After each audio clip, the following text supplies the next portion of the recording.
Boss, may problema tayo. Ano yun?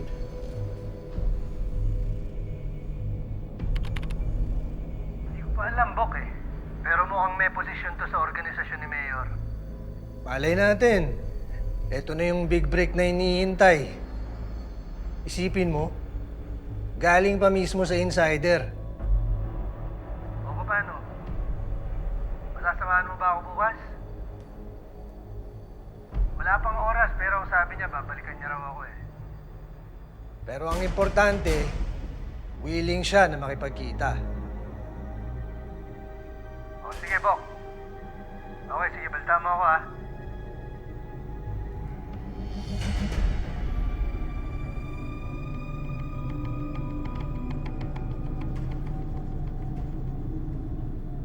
Ito naman namang yung sinasabi ni Mr. Ignacio.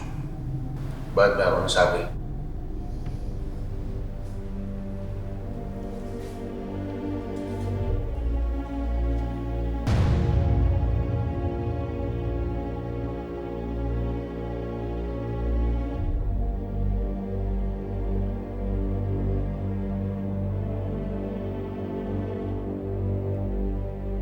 Ano bang ibig sabihin itong code word niyo, Mr. Ignacio?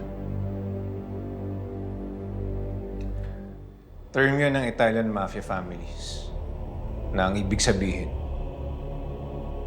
Code of Silence.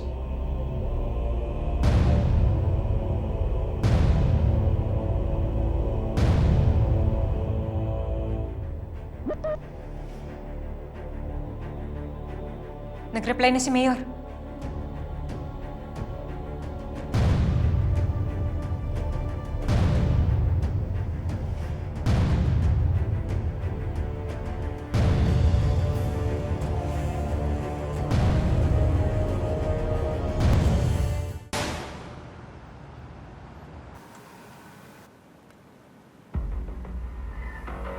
Sir, ano na yan? Mr. Ignacio, mag-mic test ka. Check, 1, 2, 3, 4. Yan, malinaw. Sana lang hindi pumangat yung reception mo pag nasa loob ka na. Sir Ignacio, handa na ba kayo?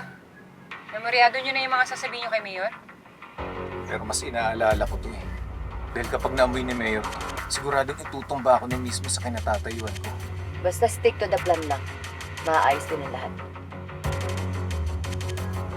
Time check, 11:29. Handa na kayo, sir? Oras na.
Chief, nakapasok na siya sa loob.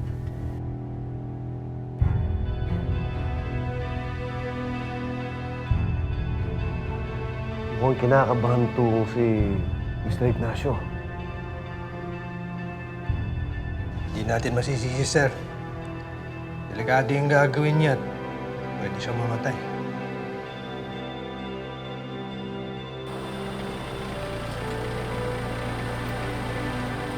Ma'am, ayun yung sasakyan niya.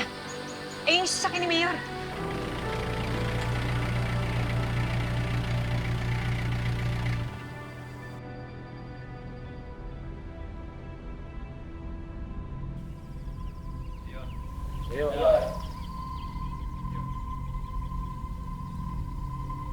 Mr. Ignacio, siguro naman alam mo na hindi ako pupunta dito if it weren't of utmost importance. Naintindihan ko, Mayor. Kaya nga ako nagpapasalamat dahil sinadya niyo ako dito. Diretso yun na kita. Sino kung nagbabalak kumanta sa mga polis? Si Mr. and Mrs. Perfecto, Mayor. Sila. Talaga? Asa na yung dalawang yun? Mayor, nasa Switzerland sila. Inaasikaso lang yung negosyo mo. Pero alam ko, ngayong araw din uuwi si Mr. Perfecto. Pero Mayor, kailangan niyo maintindihan. Ano? Balak mo na rin ba kumanta sa mga polis, ha? Mayor, ang totoo niyan, hindi nagustuhan ng mag-asawa na ginamit niyo yung funds ng organization para bayaran si Arturo 3 hari. Kaya pagkatapos ng hostage crisis sa Aqua Park, Mayor, nilapitan nila ako. Niligawan nila ako para pumanig sa kanila.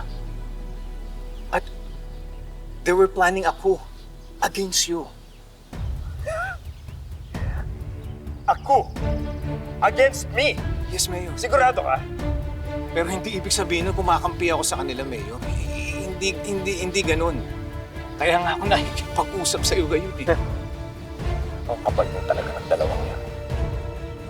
Sa tingin niyo ba, magkakaroon kayo ng pangalan at kapangyarihan if it weren't for me? You guys work for me! I built this empire out of nothing!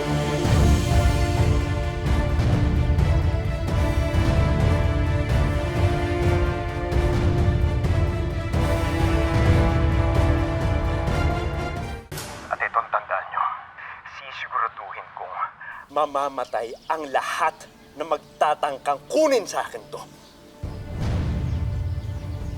Naiintindihan mo?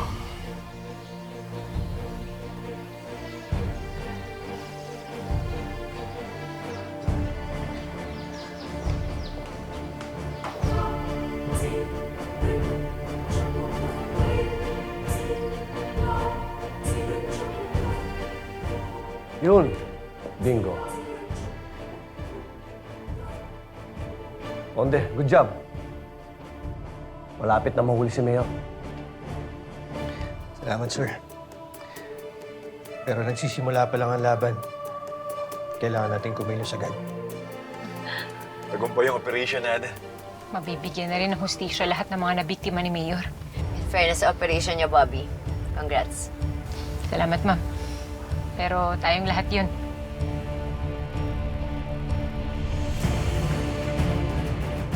Oo, Konde. Ako na mismo mag-follow up ng warrant sa Office of the Prosecutor. With this recording, sigurado kong mapapabilis ang pag-aproba nila. Siguraduhin mo lang na nakahanda na lahat para sa pag-aresto kay Mayor once lumabas ang warrant. Yes, sir. Konde, malapit nang matapos ang kasamaan ni Mayor dito sa Calabari.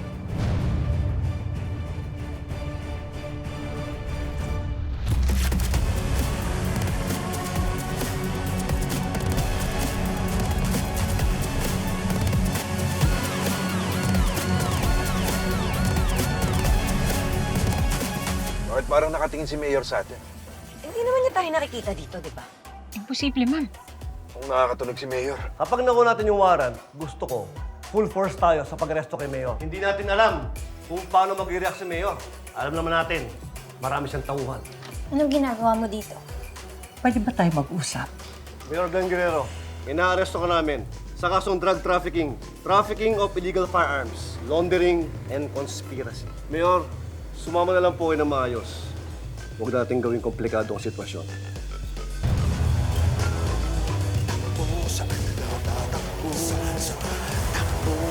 Takbo, saan ka tatakbo?